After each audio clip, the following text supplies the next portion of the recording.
Final Fantasy 15 had a ton of different interwoven intricacies throughout the story, but the odd thing is that quite a lot of these intricacies weren't explored with any real depth throughout the actual game. Whether that's to set up for future downloadable content, I don't know, but it does mean that there are tons of theories floating around about all these different story elements. One of the biggest topics of discussion relates to Prompto, in particular his past. And I have to warn you guys, from this point on, we're going into full-on spoiler territory. So again, you have been warned. Avert your eyes now if you do not wish to have certain parts of the story spoiled for yourself. Okay, so, in chapter 13, as you're getting towards the end of the game, Arden starts messing with you a little and alludes to the fact that Prompto isn't quite what he appears to be. And when he's rescued by Noctis, Prompto is able to open a locked door inside Zegnata's keep, using a barcode on his arm, and we therefore find out that he was one of the Niflheim Empire's tester babies. Yep, they were breeding children to become soldiers, or MTs as they're known in the game.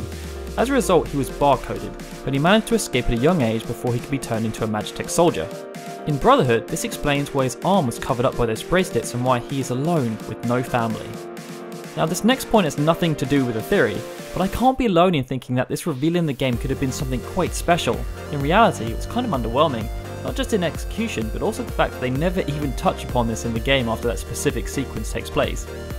If you happen to have a copy of the guidebook, there's actually a lot more depth to this particular story arc, as it's revealed that Vestal, the evil scientist of the Niflheim Empire who was basically cut from the game, is Prompto's biological father.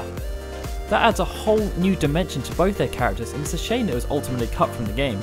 There were rumours back from the game's Final Fantasy Versus 13 days that Prompto was in cahoots with the Niflheim Empire and would betray Noctis, but with the focus of Final Fantasy 15 switching more to be about brotherhood and friendship, it's kind of understandable why it was nixed. Anyway, so now we know that Prompto is a Niflheim baby who is destined to be an MT, and that his father was none other than Vestal. But who's his mother? One theory that sprung up and was proposed by a Tumblr user called Space Pirate Captain Sexy relates to a certain boss that you encounter on the way to get Ramuh. If you remember, as you traverse through the Forcia Hollow dungeon, there's a Naga waiting inside right at the end of the dungeon. However, before you get to that point, Prompto is kidnapped, and shortly after you see a line saying, "My baby." When you later encounter Naga in person, she not only speaks, which is kind of off-putting in the first place, but what happens is quite specific. First, Prompto identifies her as the one who took him, and Naga asks a question. "My baby, where?"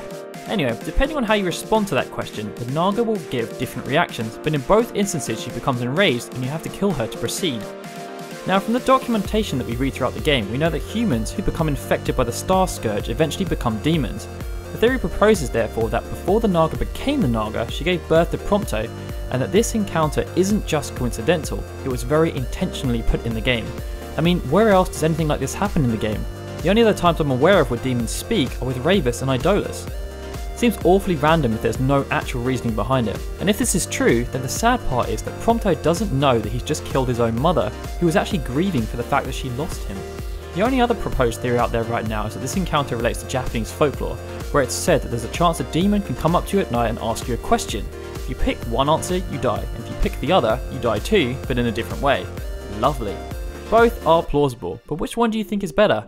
I personally would love to believe the theory about Naga being Prompto's mother, because it would add so much more depth to Prompto as a character, and who knows, maybe in his upcoming DLC episode we will find out more about how he escaped from the clutches of the Niflheim Empire and his relationship with Vestal and his mother. Do you have any theories about Prompto? If so, please be sure to add them in the comments below, and if you enjoyed this video, please be sure to hit that like button and subscribe. This is Daryl, signing out. See you next time guys.